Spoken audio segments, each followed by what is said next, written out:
Le vêtement de privilège est un habit qui attire vers certaines personnes beaucoup de grâce. Là où il y a de la confusion, vous allez voir qu'il y a des personnes particulièrement qui sont mises à part, qui sont comme sélectionnées. Il y a des gens aussi qui ont manifesté ça un temps de leur vie et qui plus tard se rendent compte qu'ils ont perdu, ils sont plus favorisés, ils sont plus distingués. En fait, la faveur, le privilège vient d'un type d'habit qui est porté dans le monde invisible. Alléluia. Vous pouvez dire de Jacob, j'ai choisi Jacob, j'ai rejeté Ésaü. Ça, c'est le choix de Dieu. Ça veut dire que Jacob avait une destinée à part. Et toi, tu as une destinée à part. Jacob, par son cœur et par sa manière d'être, ne va pas porter l'habit de faveur très tôt. Il était appelé, mais sa vie ne va pas être favorisée. C'est son frère qui va avoir la faveur du Père. Tu dois porter l'habit de faveur. C'est le premier vêtement spirituel qu'un chrétien doit avoir. Quelqu'un est-il avec moi? Et si on veut parler en termes d'habit spirituel, l'habit de faveur constitue ce qu'on peut appeler un sous-vêtement. Le sous-vêtement est un vêtement qui est destiné au secret. Ce n'est pas un vêtement public. N'a accès à ce sous-vêtement que des intimes, que ton conjoint. Dans le monde spirituel, c'est ce qui fait que Dieu, en tant que ton époux, il est trop fan de toi. Le vêtement qualifie ou disqualifie pour des choses apparentes. Mais les choses précieuses, les choses de valeur, c'est le sous-vêtement qui détermine cela. Un père avait 2 enfants. Au premier, il dit, va faire telle tâche. Le premier n'est pas trop d'accord. Il dit, papa, vraiment, moi, je ne veux pas partir. Mais après, il regrette. Si papa parle, il faut que je me soumette. Et il se soumet et il va effectivement s'occuper de la tâche qui lui a été confiée. Le second, il est le premier qui répond, oui. Papa, tu dis ça, je vais le faire. Mais dans la pratique, il ne l'a pas fait. Et on demande entre ces deux-là, qui a fait la volonté du Père? C'est celui qui a dit oui ou c'est celui qui a fait? C'est celui qui l'a fait. Alléluia. Les croyants ou les hommes, même païens, qui sont favorisés par Dieu, ont un critère très important, c'est la soumission. La différence entre Ésaü et Jacob. Ésaü savait ce que papa aimait. Il avait pris le temps de comprendre le cœur de son père. Et il savait faire plaisir à son père. Jacob, il ne s'inquiétait que de lui-même. Ce qui importait pour lui, c'est son propre succès.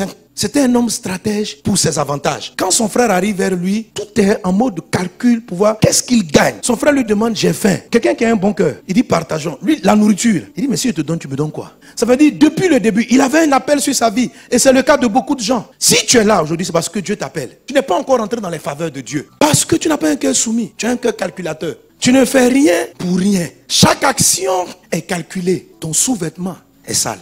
Celui qui suit tous les éléments qui sont donnés, entre autres la douceur, la soumission, est un grand prix devant Dieu. Donc la personne là devient favorisée. Et ce sont des genres de personnes, je vous ai dit la dernière fois, si tu t'amuses à les critiquer, à les toucher, Dieu te frappe. Tu vois encore cela manifester même dans la vie de Jésus. Jésus est le salut, est le choisi de Dieu. Mais à quel moment Dieu a dit, celui-ci est mon fils bien-aimé, en qui j'ai mis toute mon affection? Quand il s'est soumis à Jean-Baptiste. Il est fils de Dieu, tu es fils de Dieu, loin de Dieu. Mais je dis à quelqu'un, Dieu trouve que tu es comme Jacob. Tu as un cœur dur.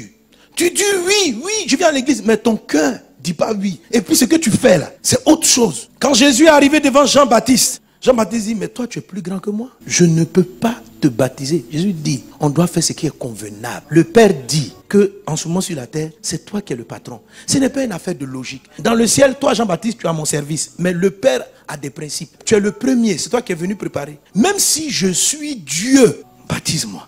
Et Jean-Baptiste a plongé Jésus dans l'eau. Dès que Jésus est sorti, le ciel s'est ouvert. Il y a une colombe qui est venue et on a entendu une voix qui a dit, celui-ci est mon fils bien-aimé, en qui j'ai mis toute mon affection. Il y a une différence entre l'obéissance et la soumission. Si tu travailles avec quelqu'un qui est soumis, il arrive à percevoir ton esprit et ce que tu veux. Donc quand quelqu'un est soumis, même, il y a des choses que tu lui as pas dit. Il va le faire. C'est-à-dire, elle obéit même à ce qui n'est pas sorti du bout de tes lèvres. Mais quand vous avez quelqu'un qui est seulement obéissant, sans que la personne est sur la règle, balai est balai. Mais son cœur n'est pas là-dedans. C'est une personne qui obéit, mais qui n'est pas soumise. L'insoumission est ce que Dieu vient briser quand quelqu'un n'arrive pas à rentrer dans les faveurs. Pourtant, il transporte un grand destin.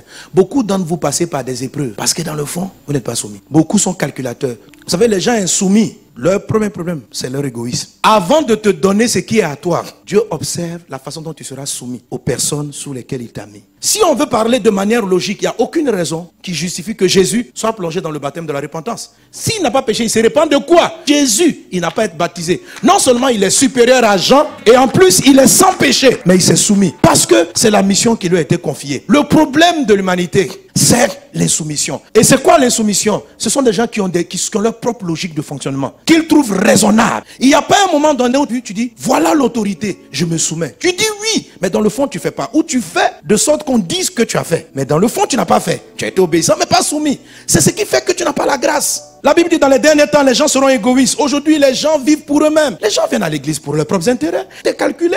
Peu importe la grandeur de ton appel, il y a toujours dans ta vie un Jean-Baptiste qui doit te plonger. Si tu as raté l'épisode de Jean-Baptiste, le ciel ne va pas s'ouvrir. La colombe ne viendra pas pour dire, toi, tu es la fille bien-aimée. Le plus souvent, on refuse de se soumettre parce qu'on estime que la personne qui parle ne sait pas bien faire les choses. Elle a moins raison que nous. Dieu va te permettre que tu sois sous un directeur qui est moins compétent que toi. Il ne comprend rien dans le domaine, juste pour tester ta soumission. Les gens aiment se soumettre devant des personnes. C'est-à-dire qu'un te regarde et dit non, tu es bon. C'est-à-dire qu'intellectuellement, ils sentent que tu es au-dessus. Non, la soumission, c'est pas ça. Tu n'as pas remarqué que beaucoup de portes sont trop fermées. C'est la soumission qui ouvre le ciel. La vraie soumission amène le cœur d'une personne qui n'obéit pas à la parole à changer et à devenir obéissante à la parole. La vraie soumission amène Dieu à prendre le relais de l'injustice que tu subis. La soumission fait que tu n'as plus besoin de trop parler. Dieu même soumet parce que tu lui es agréable. Ce n'est pas quelque chose de logique. Ça s'appelle de la foi. On fait la soumission parce qu'on croit en Dieu. On se soumet parce qu'on croit dans la toute-puissance de Dieu. Et ça marche. Tu es une personne de destinée, choisie par Dieu. Adopte la soumission pour que ton ciel s'ouvre et que tu sois quelqu'un de favorable. Et que même les choses que la logique fait que tu n'as pas gagné, que à cause de la faveur, Dieu t'ouvre les portes et que les choses te soient données. Si tu avais ce cœur avant et que tu as changé, retrouve ton cœur s'ouvre. Retrouve-le et tu verras le ciel s'ouvrir.